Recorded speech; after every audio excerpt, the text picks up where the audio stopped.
Só para a gente trazer a informação completa, temos aí no jeito a informação do ministro-presidente do Supremo Tribunal Federal, que esteve aqui em São Paulo. Diego, coloca no ponto para mim, sabe por quê?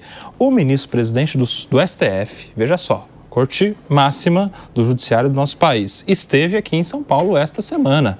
Ele esteve em São Paulo nesta sexta-feira para acompanhar de perto a operação do sistema de câmeras corporais da Polícia Militar.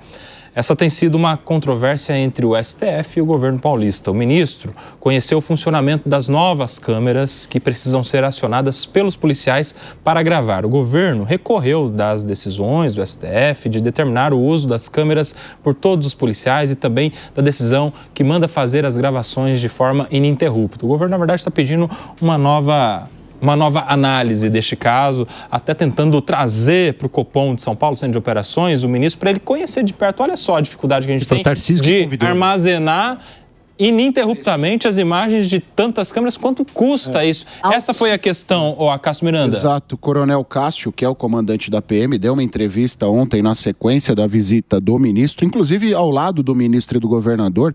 Salvo engano, nos moldes atuais, custa 250 milhões de reais por ano, mas seguindo as determinações do Supremo Tribunal Federal, custaria a manutenção desses dados 2 bilhões de reais por ano. 10 vezes mais. Se nós reinvestíssemos esse dinheiro na estrutura da Polícia Civil, o acréscimo que nós teríamos. Então foi isso que eles tentaram explicar para o ministro. Não é falta de vontade, há outros elementos a serem tratados antes disso. É absurdo que precise se convidar o presidente do Supremo Tribunal Federal para convencê-lo de uma decisão do governador do estado em relação às suas forças policiais, que gera um despeso, um desbalanceio entre outras forças policiais que sequer têm câmeras, não é obrigatório. Então, o Supremo não mandou todas as forças militares, policiais do Brasil terem as câmeras. Isso não aconteceu. É um absurdo que aqui se sequestre um papel do governo do estado. Ainda que fosse na melhor das intenções, ainda que estivesse 100% correto, ainda que não custasse nenhum real a mais, esta é a função da Polícia Militar e do governador do estado de São Paulo em relação à sua força policial. Então, quando o Supremo faz isso, para mim, a pergunta mais evidente é: vão então forçar todas as forças policiais de todos os estados a terem este mesmo sistema? Existe uma paridade, assim, é totalmente desproporcional. E eu acho até que humano e até um bom gesto do governador chamar o ministro Barroso aqui. Você vê um ponto positivo, então? Eu vejo um sequestro da função do governador aqui. É quase, a força policial não queremos assim, não. Por quê? Porque o Supremo acha errado. Mas por que o Supremo? Porque a gente acha errado. Mas qual que é a base de se interagir com este caso em específico? Aí vão falar, mas foi acionado pela questão ali do Ministério... Não foi o Ministério Público. Defensoria Pública. Foi Defensoria Pública, exato. Jess, eu quero colocar só um elemento aí, realmente corroborando com o que você falou, absolutamente. O elemento é que, se formos fazer um comparativo, e o Leandro adora comparativos, o estado que mais neutraliza criminosos no combate ao crime, porque é uma neutralização daquele criminoso, é o estado da Bahia, é o estado do PT. O índice de neutralização de criminosos é quase 5 vezes maior do que no estado de São Paulo. E por que lá não existe a exigência de câmeras na indumentária dos policiais militares da Bahia? Será que neutralização, só traduzir, neutralização é morte. Neutralização da ameaça inimiga daquele que está colocando em risco a sociedade e todos no entorno. É o que você chama de letalidade policial. Eu falo neutralização da ameaça ativa. E nesse sentido, será que é porque o estado da Bahia também é do PT? Eu acho que é porque... Pode ser porque o Tarcísio é presidenciável. Aí tem isso aí. Sabe por quê, o Leandro, Davi? É muito interessante, é muito bonito, é muito fofo, na verdade, essa coisa do presidente do STF vir dialogar com o governo do estado de São Paulo. É uma cena bonita, né? Estou interessado em entender melhor para resolver os problemas. Mas, meu amigo, a gente está falando do presidente da Suprema Corte. Se ele fizer isso aqui no estado de São Paulo, tem que fazer em todos os estados. Se ele vier no Copom de São Paulo... São Paulo convidou. Então, mas sabe por que São Paulo convidou? Porque tem lá uma ação em que o STF fica dando prazo para explicar, que o STF fica dando determinação. Você é contra a Defensoria Pública poder entrar no Supremo Tribunal Federal por alguma razão? Não, eu não sou contra entrar. Eu sou contra o Supremo aceitar uma supressão de instância. Você sabe por quê? Porque o problema não é usurpar a função do governo do estado. A questão é usurpar a Justiça de São Paulo. A gente tem juiz em São Paulo que sabe ler a Constituição também. A gente tem juiz em São Paulo que sabe ler lei. Até um foro privilegiado, até um foro privilegiado em algumas ações em específico, mandado de segurança, por exemplo, contra o governador, que tem um órgão especial no Tribunal de Justiça que julga. E a partir da decisão dali cabe recurso ao Superior Tribunal de Justiça. Agora, tudo pode ser levado ao... Eu vejo com dificuldade essa coisa do STF ser fiscal de tudo. Esses dias, o STF estava julgando a questão do muro da Cracolândia. Quer dizer, se tiver uma Cracolândia em cada capital, pode apreciar a questão dos muros do Brasil inteiro. Pode apreciar a câmera do Brasil inteiro. O Supremo está considerando essa é a questão, Davi. De letalidade das polícias no Rio de Janeiro. Tem uma ação lá que bateu no Supremo sobre isso. Acho que a questão é essa. Está paralisada. Mas a questão no fundo é essa. Isso é matéria para o Supremo Tribunal Federal. Eu concordo. Fixar a política pública e o ministro-presidente vir aqui bater em São Paulo, chegar aqui para fiscalizar se aquela política pública definida pelo Supremo está sendo cumprida. Gente, não veio pelo amor de Deus, nós estamos morando em Nárnia. Isso não é papel do Supremo, nunca foi. Não veio fiscalizada. Veio convidado. Mas só um detalhe. Quando o Supremo faz isso, sabe o que acontece? Ele é mesquinho o papel principal dele, que é de guarda da Constituição. Para isso que serve uma Suprema Corte. Não é para ficar definindo e ingerindo em políticas públicas, não, pelo amor de Deus. Que competência tem o ministro Barroso do seu gabinete lá, entrincheirado no seu gabinete, com seus assessores, determinar que a polícia de São Paulo use ou não use isso. Quantos votos? A questão, o Acácio vai falar. Eu acho que eu estou em Nárnia, não é possível, Acácio. A questão, eu concordo com você, o Supremo não teria que julgar todas essas ações, mas a gente precisa chegar a um consenso que não é o Supremo quem sai caçando esses assuntos. Alguém que tenha legitimidade por força da Constituição bate as portas do Supremo, atropelando as outras instâncias judiciárias, o poder legislativo e a partir do objeto. Não, ele não daria. O judiciário não pode se furtar a decidir. Mas Acácio, espera aí. Aliás, ele não só pode, como muitas vezes eles declinam a competência. Deixa eu falar uma coisa para vocês. É uma questão de reformar o 109 e olhar para os legitimados. Mas a ação bateu as portas. O ministro não pode falar, olha, não quero decidir isso aqui e vai lá e declina. Precisa ter fundamento constitucional, não dá para ser no... Esse é um remédio maluco que está lá na nossa Constituição, concordo inteiramente com você, Acácio. Só que o Supremo, ao mesmo tempo, aproveitando-se dessa avenida larga, ele assumiu um protagonismo que não é dele. Bastaria o Supremo dizer o seguinte, gente, não é matéria minha, não é da minha competência. Mas ele não pode pública. Você não pode abrir mão da... Não, ele é designar. Ele poderia dizer você não pode abrir mão da jurisdição. Não, ele pode dizer que não é da competência. É só falar que a competência não é dali. Entende que a competência não é. Competência é do poder público. É condição da ação. Tá no 109, preencher os requisitos, o cara é obrigado a decidir. A examinar, não decidir. A examinar. Chegou lá uma ação de descumprimento de preceito fundamental, que outra jabuticaba nossa. Só para deixar claro, essa ação que está no Supremo Tribunal Federal, estava pesquisando aqui, é uma suspensão de liminar. O que é isso? É uma petição. Então a gente não está falando de uma ADPF, como é o caso, por exemplo, do Rio de Janeiro. Significa... O Supremo poderia olhar para esse pedido e dizer... Não é comigo.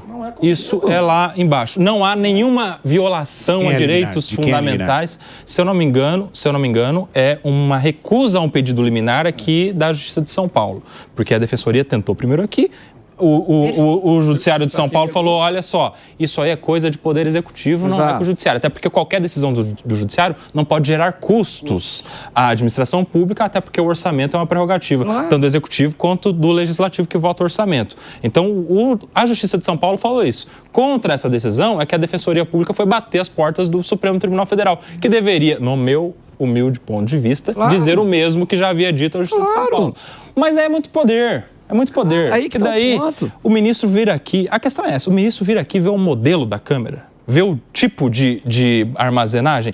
Aí você fala, ele foi convidado. Você sabe por que ele foi convidado? Você sabe por que ele foi convidado? Porque só coube ao governo do estado de São Paulo convidar, porque aquilo que estava escrito não estava convencendo. Não tinha como ser executado. Não há outra alternativa, a não ser convidar, porque se não convida, o ministro fica dando tudo da ponta da caneta de lá de longe, de Brasília e São Paulo, a gente está precisando de mais diálogo entre as pessoas. Aparentemente, essa visita do Barroso aqui no Copom vai ter um efeito positivo em favor da polícia. Eu acho que a gente precisa disso. Eu concordo que não talvez... consigo enxergar isso. Não, mas eu vendo até, Jess, a entrevista do coronel que recebeu o Barroso, ficou claro, inclusive para mim, imagino que para o ministro, que você estava reclamando, fica entrecheirado lá em Brasília. Cara, aquilo lá é uma bolha, né? Melhor que ele venha aqui para saber sobre o que ele está decidindo mesmo. Mas aí, vamos supor o seguinte, então, tá bom. Chegou aqui, viu o modelo da câmera, o jeito que armazena, quem é que aciona, se é o policial, se é o centro de operação, se fica ininterrupto, se é só na hora da ocorrência, se não é. Viu tudo isso. E se o ministro pensa diferente do governador? Ele pode impor? Essa é uma outra questão. É um passo atrás. Isso não é competência. Ele não precisa ser convencido. Ele tem que aceitar a decisão daquele que foi eleito para executar as políticas públicas de segurança. Essa que é a questão. Até porque não há, nem na Constituição, nem lei alguma, obrigação para uso de câmera nas fardas dos policiais. O maior exemplo disso, senhor Leandro Ferreira, você que é contra as minhas opiniões aqui, o maior exemplo disso é que o Ministério da Justiça, dia também, vai lá e edita uma portaria para regular o uso da força policial, um decreto, uma portaria, uma regulamentação, uma norma, a câmera tem que estar ligada, não sei o quê, e para ter acesso a fundo de segurança tem que ter câmera na farda policial. O ministro da Justiça, que é o chefe das polícias federais. E na Polícia Federal não tem câmera. E aí? Errado. Aquela mulher... Da licitação. Só um pouquinho, deixa eu concluir, Leandro. Aquela mulher que levou um tiro da PRF no Rio de Janeiro, ela levou um tiro de um policial em uma atividade ostensiva, policial rodoviário federal, que ele não tinha câmera. Sabe por quê? Porque nesses 2 anos de governo Lula, que a gente está vendo aí o Ministério da Justiça falando tanto de câmeras de segurança dos policiais de São Paulo, eles não abriram licitação para comprar câmera para a PRF. Eles tinham 200 câmeras doadas para um teste, num universo de muitos outros policiais, e só no final do ano passado é que eles abriram licitação. Quer dizer, enquanto eles estavam questionando aqui o quintal do Tarcísio, lá estava sem câmera, Leandro. Explica essa. Você sabe por que estava sem câmera? Sabe por que estava sem câmera? Porque não está na lei que é obrigatório ter câmera, Leandro.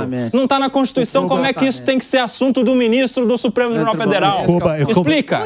Tem uma questão de ordem. Primeiro que o Koba falou assim que eu sou sempre contra as opiniões dele, mas é ele que segue me convidando para vir, tá, pessoal? Então, a primeira coisa é isso. Eu tenho as mensagens de WhatsApp, elas não estão lá naquele modo temporário, eu posso provar. Se necessário for, você vai até o Supremo discutir isso. Vai lá. Eu convido o Barroso para vir aqui.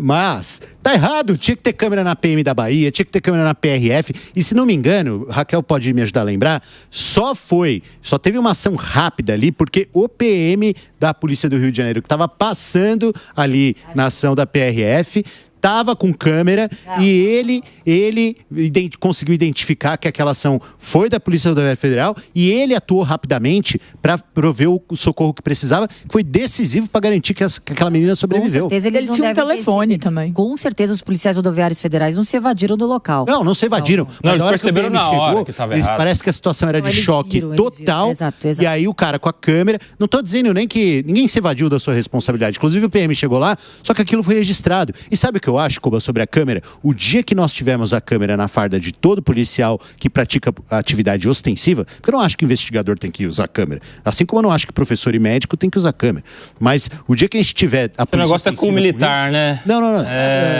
Eu acho que o exército não tem que usar câmera também, mas o dia que tiver, o que nós vamos ver é uma infinidade de registros de boa conduta policial. A gente fala que muitas vezes que os maus policiais acabam trazendo uma má reputação para as corporações. O dia que a gente tiver câmera em todo mundo, vai se sobrepor a boa atuação policial, e eu acho que a gente tem que remunerar melhor aqueles que tiverem seus dados registrados. Só posso fazer uma pergunta para você, Leandro? Se eu souber a minha pergunta é o seguinte, não, você vai saber. É bem rápida. Hoje nós estamos deficitários, não é exclusividade do Estado de São Paulo, mas em todos os estados, no contingente de contratação de policiais, deficitários em salários, deficitários em estrutura no combate ao crime, desde armamentos, tecnologias, viaturas. Muitas vezes a manutenção da viatura vai com dinheiro do bolso do policial, colete balístico, às vezes vencido, munições racionadas. Então, hoje, nós não temos uma estrutura do combate ao crime nem equivalente ao poder bélico de guerra das facções criminosas. Você mesmo acha que hoje, se a gente tem esse investimento, a gente tem que colocar câmera? Ou a gente deveria estruturar as polícias no combate ao crime e aí pensarmos em câmeras? Perfeito. Eu acho que uma coisa não exclui a outra. O dinheiro é limitado. O dinheiro... O dinheiro está limitado, porque senão teríamos os policiais contratados e os salários adequados. Quanto que vai custar essa brincadeira pro Estado de São Paulo? Eu acho que a gente tem que tornar as polícias o mais profissionalmente possível. E eu não tenho dúvida, Raquel, você com certeza sabe melhor do que eu, que existe um problema também de gestão dos recursos policiais. Existe um problema de gestão de recursos humanos, existe um problema de gestão de equipamentos. É vontade política. Gestão de frota. Vontade política, gestão de onde investir o dinheiro do executivo. Certamente é possível dar um choque de gestão nas polícias.